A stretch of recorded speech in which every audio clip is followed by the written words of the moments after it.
PowerPoint showing y'all? I see Yes. screen sharing, but I just wanted to double check. Yes. Okay.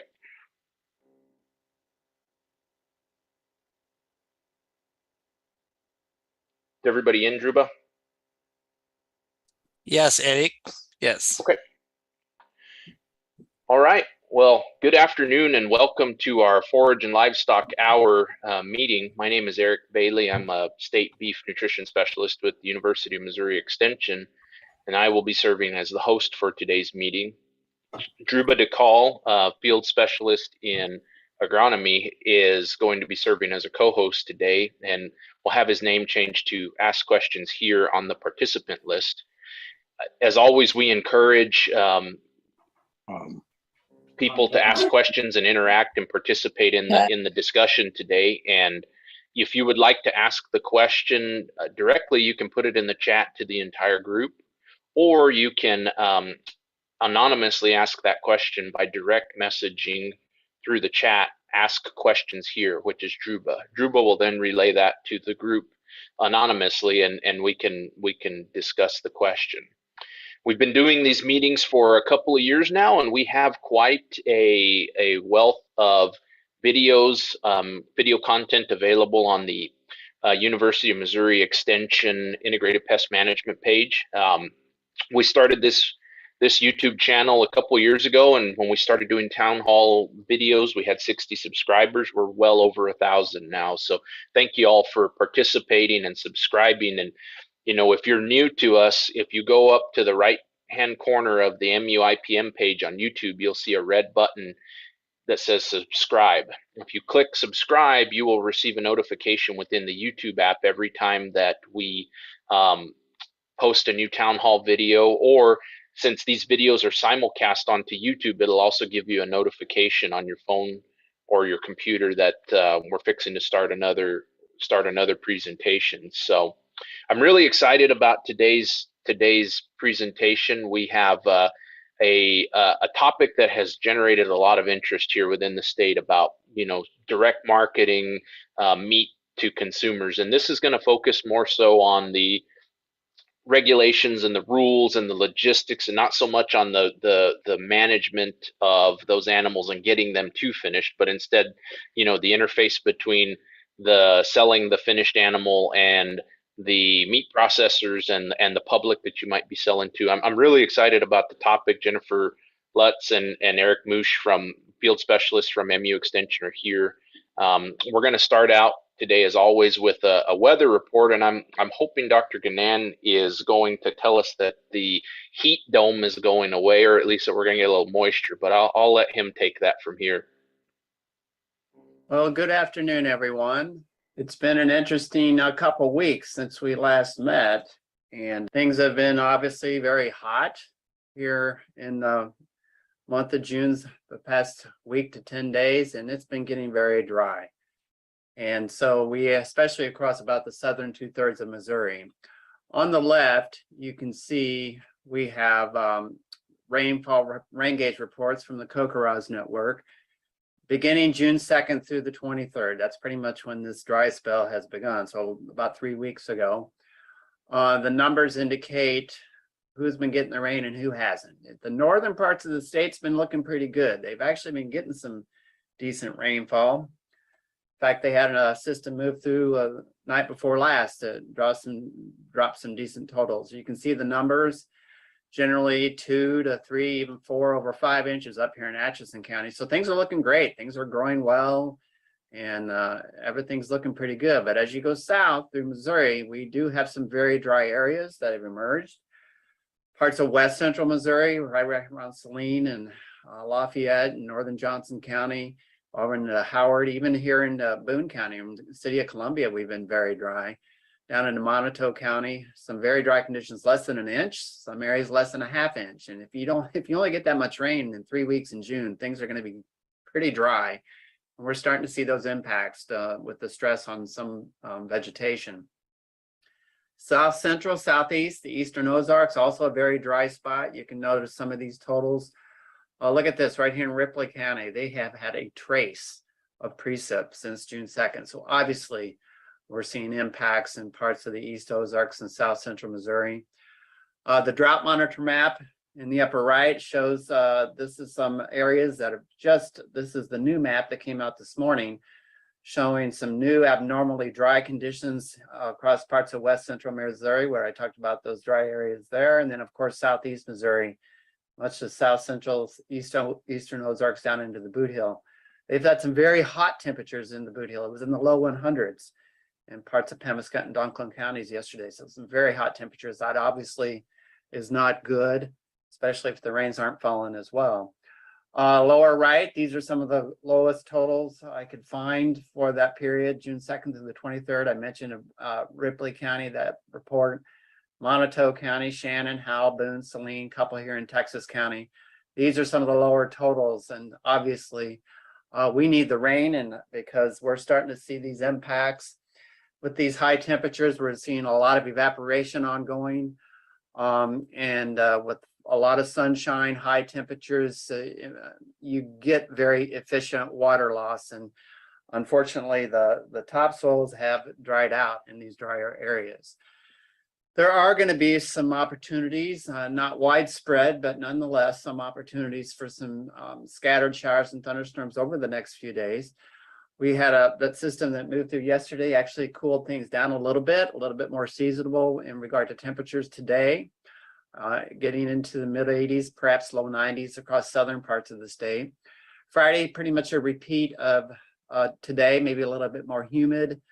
There are some chances of some showers and thunderstorms, particularly later this afternoon across perhaps northwest, west central Missouri. There is some activity in northeast Kansas. Hopefully it'll hold together and bring some more precipitation for that area. That could impact parts of northern Missouri later on tonight. Another system tomorrow night, Friday night, could bring some more showers and thunderstorms. Again, more north of I-70, where they've had some rain. We need some more south of I-70 for that matter. But Saturday, I think we're back in the oven. That ridge of high pressure is going to nudge its way back into the area, really drive up those temperatures in the mid to upper 90s. I wouldn't be surprised to see 100 degrees, perhaps in some of the driest locations. So it's another hot day. Fortunately, it's going to be short-lived. We do have a strong cold front that is forecast to move through Saturday night on into Sunday morning.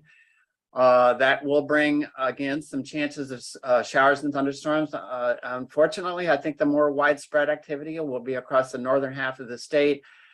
That front will be sweeping through southeast Missouri late at night, and so those storms could perhaps be weakening as they move into a less stable atmosphere, or a less unstable atmosphere in southeast Missouri late at night. But nonetheless, there are chances throughout the state as that front moves through Saturday night into Sunday morning.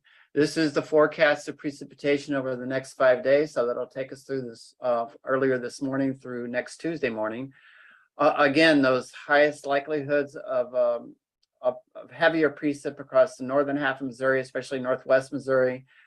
It doesn't look so encouraging across the southern half of the state. I'm going to be a little bit more optimistic, depending on how these systems organize and develop over the next few days.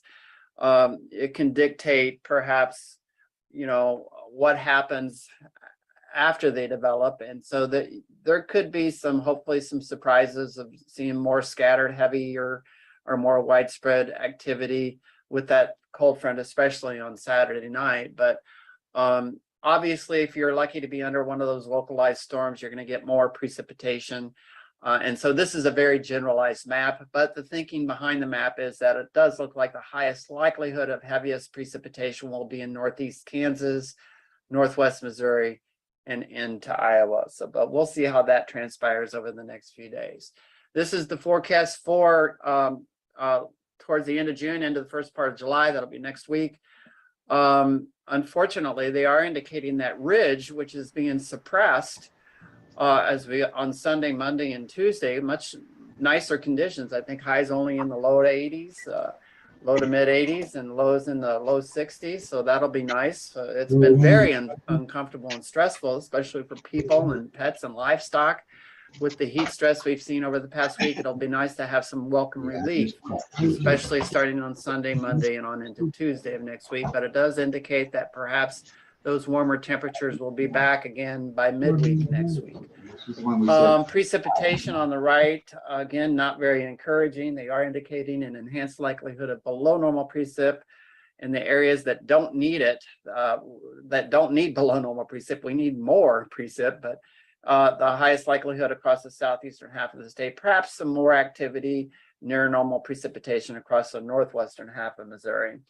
And this green area is reflective of the southwest monsoon being very active with above normal precipitation for next week. I do want to quickly mention that we all have an opportunity to submit what they call condition monitoring observer reports.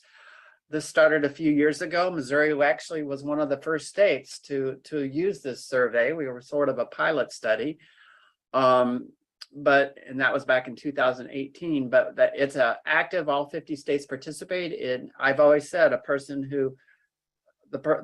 who knows the drought better and its impacts is the person who's being affected by it and in their county and what they're seeing. And we all have an opportunity. Here's the website where you can submit these reports. You go to this link, you click on submit a report, and you fill out a survey. And the survey is, here's a miniature version of it, but you fill out the information, you geolocate where you're reporting from, you provide the information of what you're experiencing at your county in regard to, row crop stress, pastures that are burned up, lawns that are burned up, ponds that are getting low, anything that perhaps could be an impact because of these dry and hot conditions. You fill out the survey, you submit it, and then it gets posted. On the left is what we have so far. We have one report. We actually have two reports. The green is indicating near normal conditions around Callaway County. That's from, I think, perhaps a report from last week, but here we have a report just west of Columbia. But that's it, at least for this year. And just to highlight, what happened in 2018, look at all these reports. Of course, we had a severe to exceptional drought that impacted much of the state. And so we had hundreds of reports that were submitted. And these are very useful. This type of information is seen by anybody who can access. Anybody can access this information and look at the reports. And so it's something that's was developed by the National Drought Mitigation Center out of Lincoln, Nebraska. And folks, when it comes to assessing conditions, we can all look at these reports and use that information when it comes to assessing drought and its impacts across the country. So I would highly recommend, if you want to submit a report, here is the website. That's pretty much a weather report, and I'll hand it back over to you. Thanks so much. Dr. Guinan, thanks again, as always, for joining us and providing that such usable information for us. I really appreciate it. Are there any questions for Dr. Guinan? No, Eric, we don't have any questions so far. Okay. Well, I will go ahead and get us back into our topic for the day. So we are going to be talking about selling finished livestock and meat direct to consumers. And Jennifer and Eric, do y'all want to go ahead and share your screen and take over? Yes. Stop my share. There you go. All right.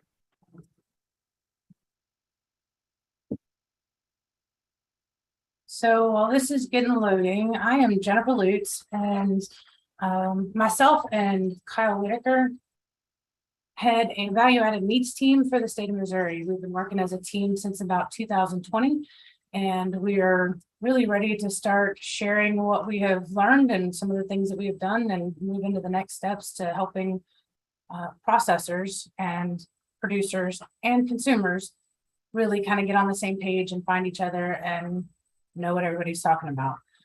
Eric Meusch is another teammate. He is here with us today, and he and I are going to be kind of co-delivering this presentation for you. So we'll get started. So our number one goal in our team is to increase local meat purchases within the state of Missouri. We do that a lot of different ways for livestock producers. We're really working to strengthen the local producers' business and helping them meet customers, find customers, and deliver products that customers want. This helps livestock producers increase and diversify their revenue streams, which means we have stronger farms that can last through a lot of downturns. We help them understand local markets and consumer preference, because sometimes what we think consumers want is not actually what they're looking for. And oftentimes producers have an idea of what consumers want, and consumers have an idea of what consumers want, but they don't often match. So we help them by teaching them what consumers want. For consumers, we're really looking to increase their access to meat products within the state. We know in 2020, we had a lot of empty shelves. We had a lot of consumers looking for local meat, and we had a lot of producers that weren't quite ready for that influx, and processors for that matter, that weren't ready for that influx. And so for consumers now, we're really trying to help them get access to local meat products, whether that's buying an animal or buying retail purchases, retail cuts, but just helping them learn where to find that. We also help those consumers, connect those consumers to products and producers, and really helping those consumers navigate purchasing and processing an animal. That is a very daunting task, I guess you would say, daunting process to figure out all the steps that are involved if you have never done that before, and if you're not related to the farm. So along with our number one goal of increasing local meat, kind of what our team has been doing for the last couple of years, we've really been working with small and medium meat processors to help expand their capacity to bring new meat processors into Missouri. And when I say this, I'm really talking about the ones that are going to deal directly with the producer and the consumer, not necessarily the bigger ones, the Tysons or Simmons or those type of processors. We're really working with those small and medium-sized processors. But we've been helping to increase the number of processors that are operating under inspection. We have a lot of custom exempt processors in the state, and that's great for buying a whole or half animal and feeding your family from that. But if we're looking to go into retail sales and sell retail cuts of meat, or even wholesale cuts of meat, we really need those meat processors to be operating under inspection. And we've been doing this through helping them apply for grants, work through the grant process, developing their HACCP and SSOP plans, that's the sanitation standard operating plans, getting loans from banks, so on and so forth. One of the other things our team's really been working on is we developed this guide sheet. It just came out last month. It's 5 steps to buying meat direct from the farm. This is really a consumer focused guide sheet, and we really aim to answer common questions that a consumer might have that has never been through the process of buying an animal and having that animal processed. So we really designed this to really bridge the gap between producers and consumers. And then livestock producers, we're just really getting started working with livestock producers. We've worked with a handful, but that's kind of why we're here today, is to tell you that we're here, we're ready to work for you. We're ready to work for those livestock producers that are interested in marketing meat, whether that be finished animals, wholesale cuts, and or retail cuts. So our team, and I've talked a lot about our team, it consists of 5 specialists across the state. 4 of us are ag business specialists, including myself. And then we have Eric, who is our livestock specialist, and we absolutely appreciate his insight. Many of these specialists have done value-added meats from their own farms. They have worked within direct marketing. They've worked with processors and processing. They know that the way those things happen. It's hard to talk about processing and the process of processing, and just gets a little tongue-tied. But we also work with meat quality and grades, consumer preference, and heavily into regulations. A lot of what our team does is work through business plans, work through marketing plans, so on and so forth, but specifically within value-added meat. And I'm going to turn it over to Eric now. He's going to talk about some consideration for livestock producers, things that you really need to take into account before or while you're involved in value-added meats. Thank you, Jennifer. I'm Eric Meusch, and I'm going to continue to dive a little bit deeper in some of the considerations for livestock producers. Jennifer already talked about sort of the incentives for livestock producers to start thinking about marketing meat products rather than selling animals, the ability to diversify income, capture more of that retail dollar. And since the advent of COVID, there's sort of been accelerated interest in producers to do that. I think there was some frustration with the value with the supply chain. Local consumers were starting to get concerned and started reaching out and looking for some of these local products. People saw that as an easy opportunity for them to sell meat locally, which maybe there's always a little bit of frustration about the cash commodity role that some producers play in, producing feeder calves or whatnot. But for whatever reasons, and there are several of them, there's sort of an accelerated interest in this local meat, both from the producer side and the consumer side.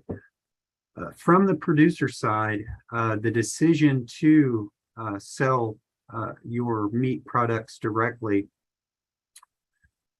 you basically have two options, and Jennifer touched on some of these as well. First is bulk sales, which is selling, quarters or halves or whole beeves to consumers who then have them processed themselves.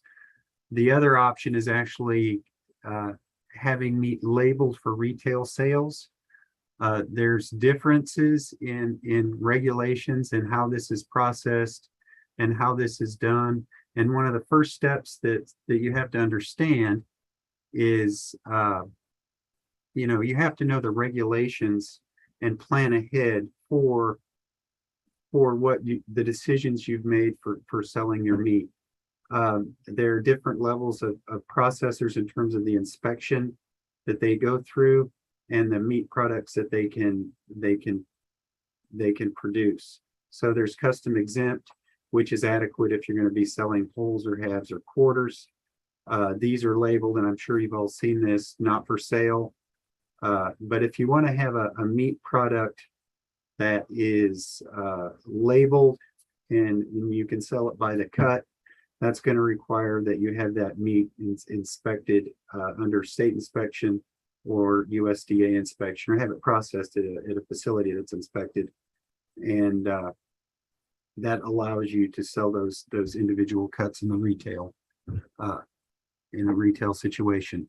But basically, it's important, if you decide to commit yourself to producing meat products rather than selling animals, you do have to understand the regulations for selling meat, whether that's how you get it processed, how you store it, and then how you actually sell it.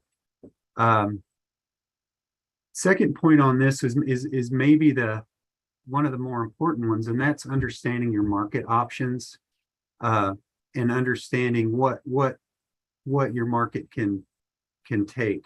I think one thing that happened with a lot of people when they rushed in at COVID, they realized that it's a lot easier to sometimes produce that product than it is to sell it or find a market for that product.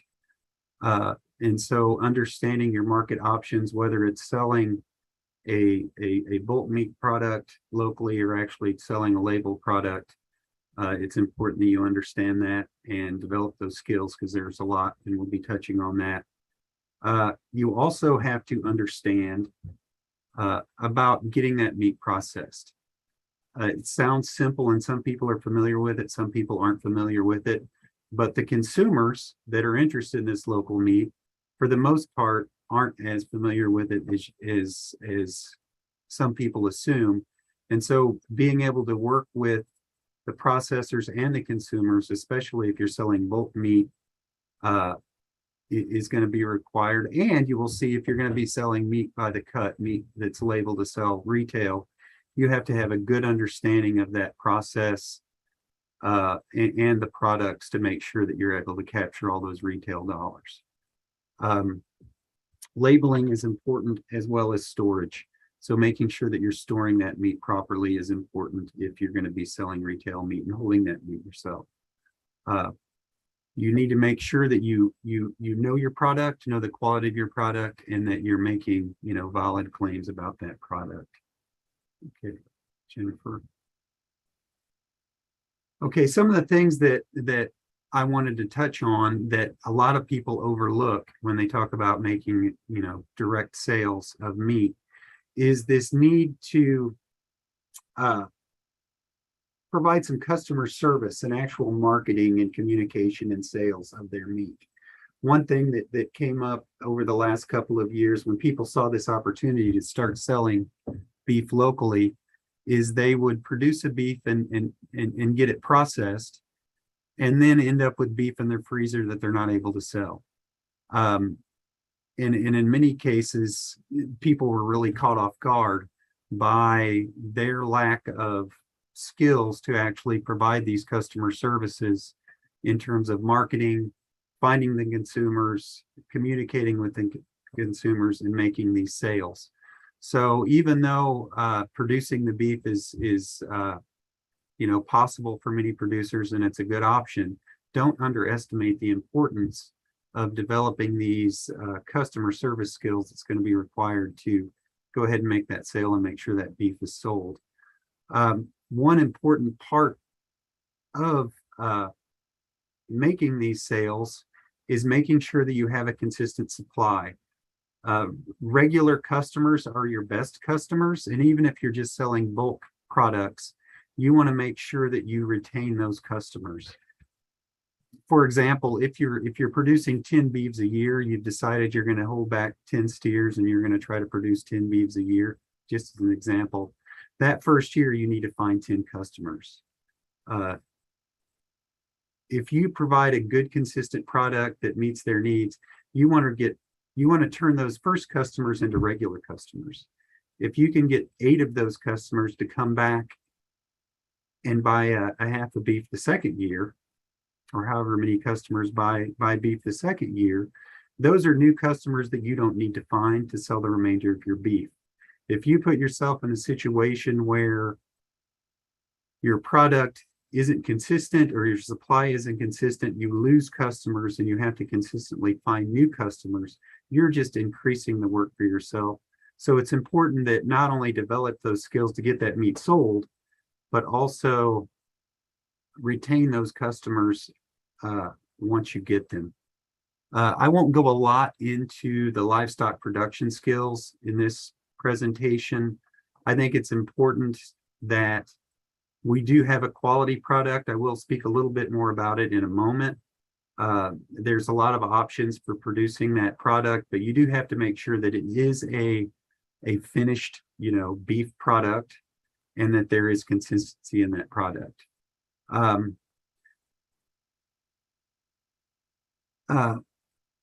This is something that this next thing that I'm going to mention, I think is something that people also need to keep in mind when they decide that they want to go this route, is once you've decided to finish animals and sell them as a meat product rather than as a feeder calf or a yearling or however you might sell, a live animal. Once you start this process, there are very few good exit ramps. You sort of need to follow it through. If you decide that you're going to finish those 10 beeves and sell them as bulk beef, quarters or halves, and you get 8 of them sold, you've got 2 animals left. You don't have a lot of options for a 1,200-pound steer. If you take it to the sale barn, it's not going to recover your costs. So you need to make sure that once you've committed, you're committed to the whole process of producing that animal and selling that meat product, because you will find that if you fall short, you end up with very few options to recover your cost. So it's important that when you decide to do this, that you are committed and that you understand that, because a lot of people are surprised that they can end up get stuck holding finished animals that won't sell, or with a freezer full of meat that won't sell. Okay. These are some results from a survey that were shared within our group from the University of Nevada. And I think this is important for me, for producers to understand when they try to understand their consumer, or they try to communicate their consumer, and they start thinking about the product that they're producing.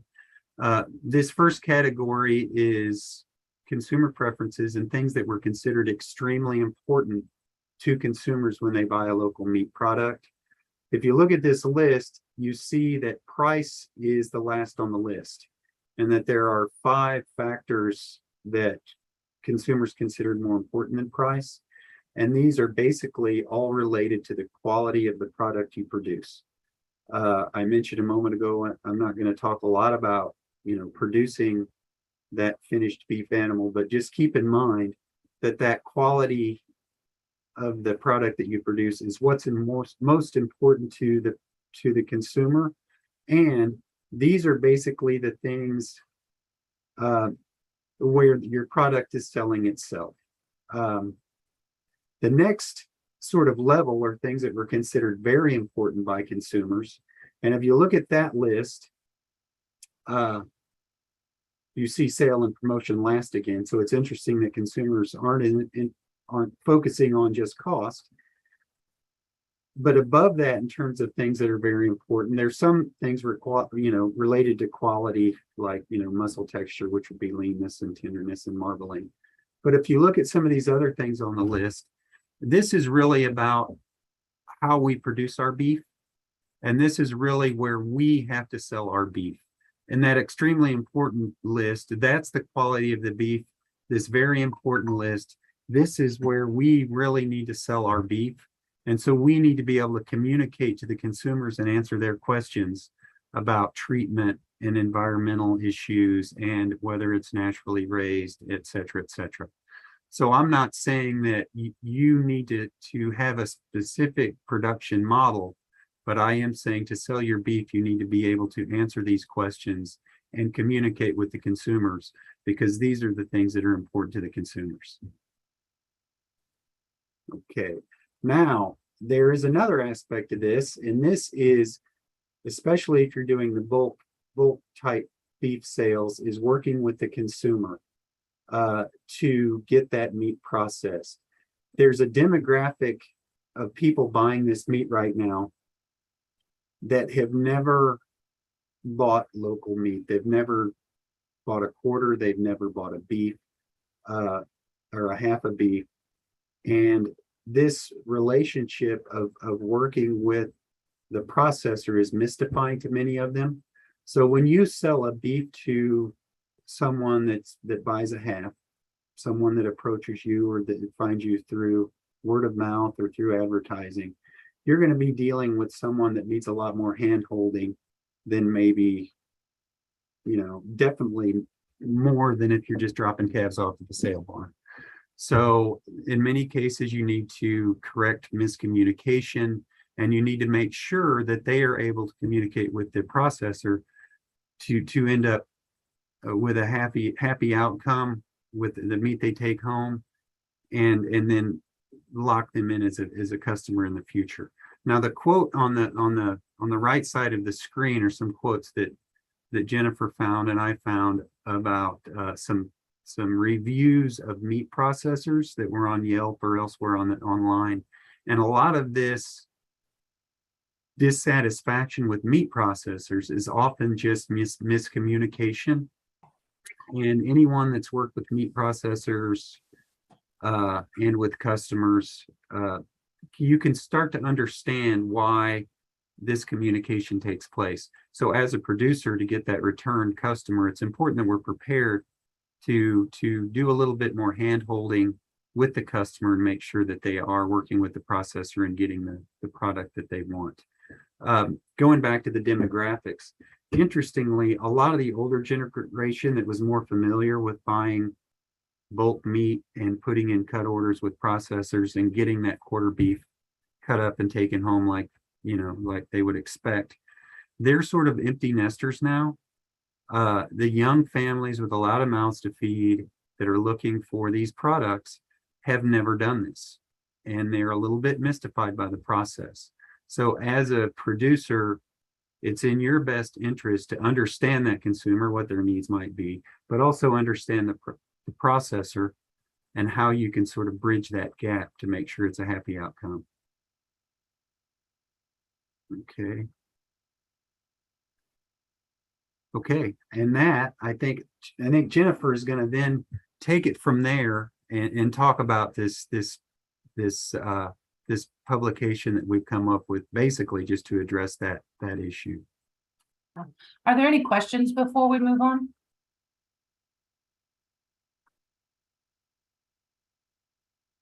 I will take that as a no. Okay, so there is a questions from a participants. Let me read that question. Okay. Mhm. He said, I would like some pointers on getting into the stocker market of taking steers from 400 to 500 pounds and gain them up to 700 pounds, so as to have a seasonal grazing operation. So that is what he typed in. I don't know that is a complete question or not, but that is the information in the chat box. Hey, Do you know Druba, that? this is Eric. So I think that's outside of today's conversation. Could you connect them with me? I'd be happy to answer those questions I will do that. either via the chat or once we're off the Forage Livestock Hour meeting. I will do that, Eric. Thank you. Thank you, Eric Druba. All right. So as Eric mentioned, we have created this guide sheet. It's called five Steps to Buying Meat Direct from the Farm. This is a consumer-facing guide sheet to really help them connect with the process of purchasing an animal and having the animal processed.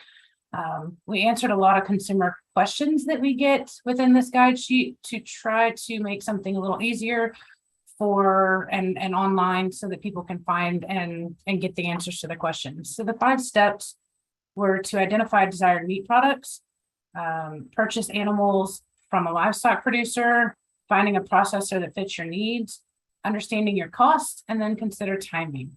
And the QR code there on your screen will take you directly to the guide sheet if you are interested in an easy way to find that. So we'll kind of walk through the steps a little bit and the questions that we've asked within these steps, or the questions that we've answered within these steps. So under step 1, identifying desired meat products, we really talk about how much meat should I buy? How much meat does my family need? That's something when we buy in bulk that may be more difficult to figure out than when we're going to the grocery store once a week or once a month. How much storage space do I need for the meat? That's a big question. When we think of a 1,000-pound cow, how does that fit in a freezer? Well, we answer those questions within this guide sheet. And one of the big things we talk about, and this really relates back to Eric's critic about a meat processor not getting any tenderloins and strips, but what cuts are available. So we provide a couple different cut sheets within this, one for beef and one for pork.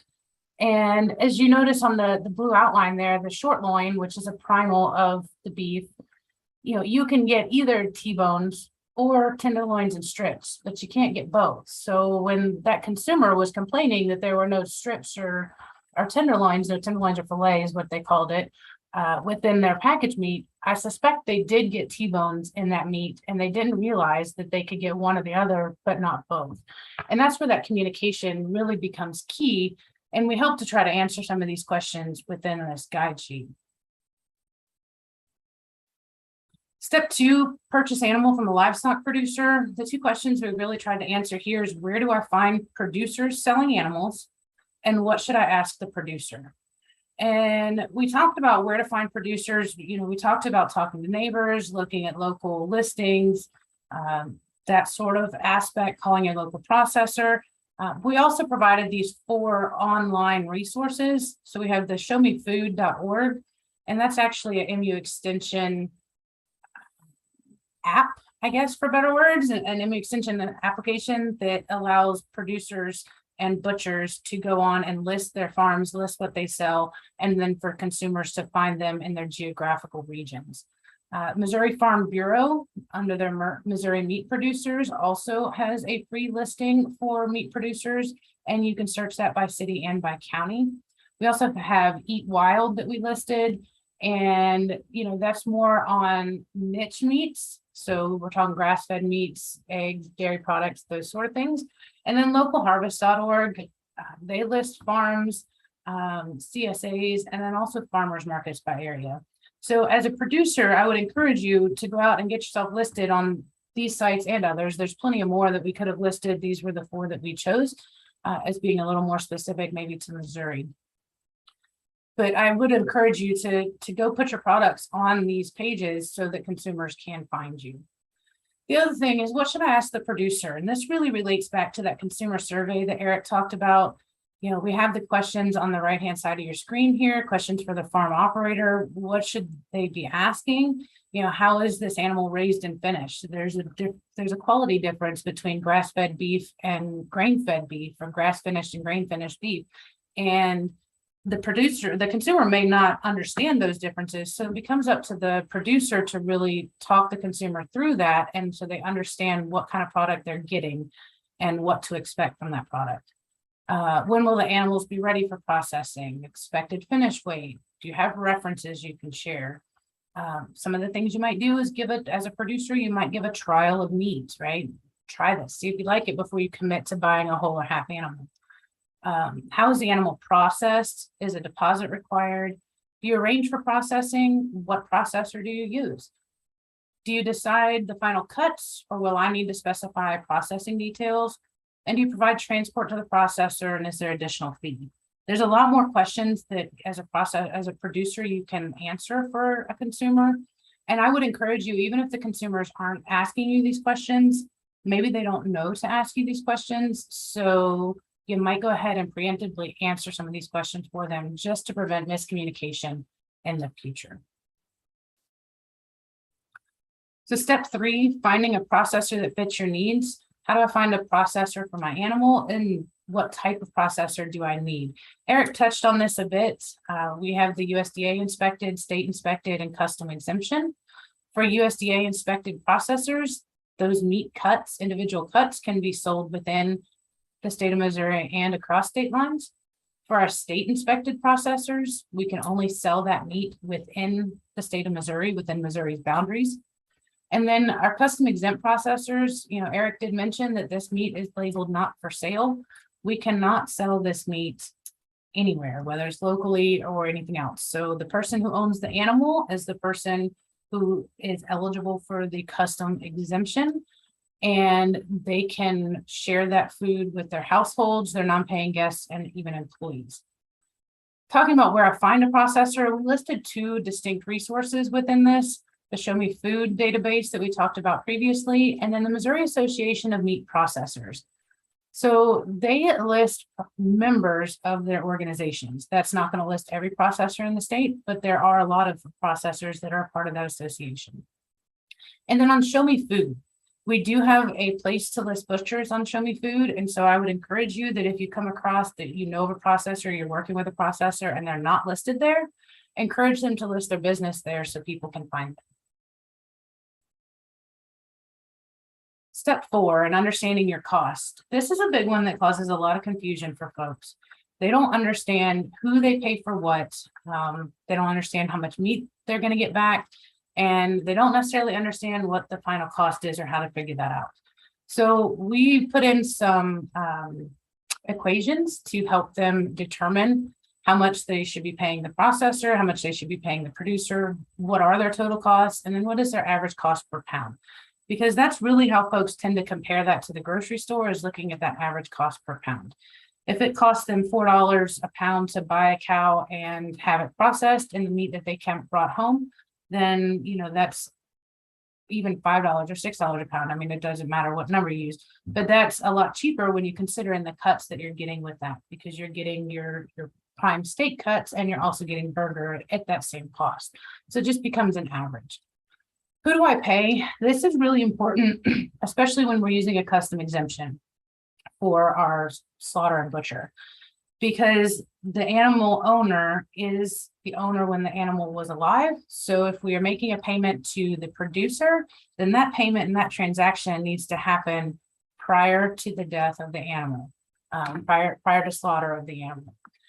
And then, how much meat will I get? We have this little table here, and this is rough estimates, okay? It can be above, it can be below these numbers.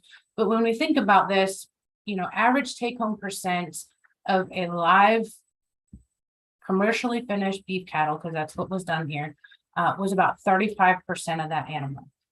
That feels really low. And when we take 1,000-pound cow and have it processed and we only bring home 350 pounds of meat, that shocks a lot of people. So talking through those with your customers is super important. And then step 5, considering timing. So we threw a couple extra tips in here that we didn't really know where to put anywhere else. When should I call for the processing appointment? We know during COVID that processing appointments were being scheduled, 18 months to 2 years out.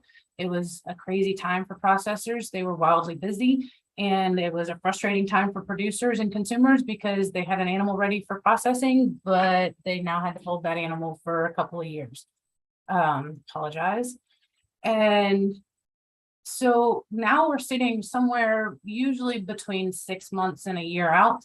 But we need to know that, because if we call and we need an animal processed next month, that's probably not going to happen, and holding that animal back is challenging.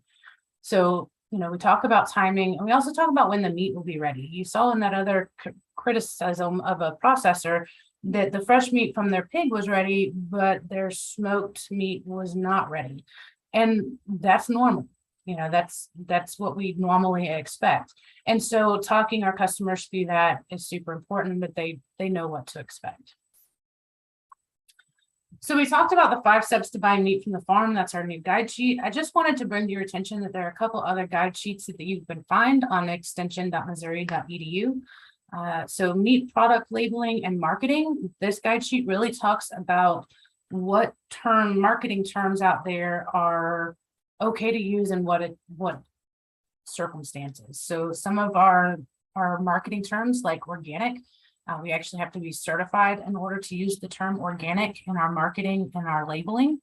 So keep in mind that there are some legalities along with the marketing terms that we use, and that guide sheet helps walk you through it. That is also a customer-facing guide sheet, but I think it's very helpful to producers as well. And then we also have successfully direct marketing beef. And so this is really a producer-facing guide sheet, and it helps you think through all the pieces that you need in order to be successful with direct marketing beef. And that's all I have. Eric, did you have anything else that you wanted to add? No, that's great, Jennifer. Thank you. And Dhruva, do we have any additional questions? No, we don't have any questions so far. Okay. Well, that's all I had to share. I'd be happy to answer any questions. Well, Jennifer, I think I'm going to go ahead and move us on. I got a couple of announcements before we wrap up, and if questions pop up, we can sure take them. So I'm going to share my screen one more time. And I just want to make everybody aware that Jordan Thomas and I are putting together what we're calling our Cow-Calf Repro School on July 7th and 8th. It's going to be at the North Central Missouri College Barton campus in Trenton. We're going to basically do a day of classroom work and a day of field demonstrations and tours of local operations. If you'd like more information about it, we're filling up our seats pretty fast. I think we've only got I think 4 or 5 more seats left, but if you're interested, there's a link below to the website. It's also on the University of Missouri Extension page. We're charging $150 per person. That'll include meals for the 2 days, but not lodging. So just let me know if you've got some interest in getting some more information, or visit that website below. The second thing that I want to talk about is more directly related to what we're doing today. So over the past year, I have worked with a number of field faculty across the state to host a series of feedlot schools.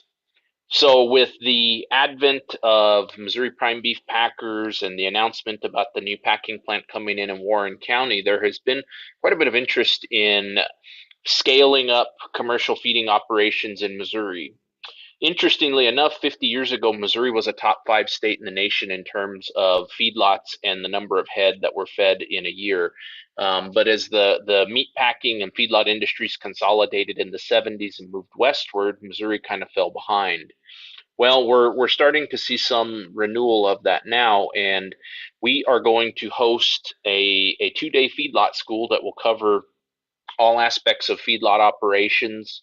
August 4th and 5th at the University of Missouri Southwest Research Center in Mount Vernon, which is in the southwest corner of the state. One thing that we're doing this time that's new, this will be our third feedlot school that we've done. We're actually going to have Jennifer and Eric and the value added meats team here. We're going to devote some time. We've had a number of producers that have come to the previous feedlot schools who are focusing more on direct to consumer beef marketing rather than commodity based kind of commercial feedlots that you might envision when you hear a topic like this. So we're going to try to cater a little bit more to the value added, the direct to consumer marketing crowd, and we're going to have a whole day's worth of educational content about it. The agenda and speakers and registration are available if you'll go to www.feedlotschool.com. That registration fee of $350 per participant will cover meals but not lodging. We're taking 25 to 30 participants, and we've had a waiting list for each of our 2 previous schools. And we've got a waiting list going already for this one. We haven't. We're fixing to open it up now for registration. So if you're interested, please visit the website and get signed up. And we would love to see you down here in Mount Vernon in 6 weeks or so. So with that, those are all my announcements for today. If we don't have any questions, I'm going to go ahead and conclude the meeting for today. I thank you all for joining us again. We really enjoy the opportunity to put educational content together and share it for you all via Zoom. The videos are posted on YouTube afterwards. So if you didn't get to watch all of it, or you got somebody that might find this information useful, please share the University of Missouri Integrated Pest Management YouTube channel with them, and you'll be able to find the video from today's presentation up there shortly. Thanks everybody, and have a good afternoon.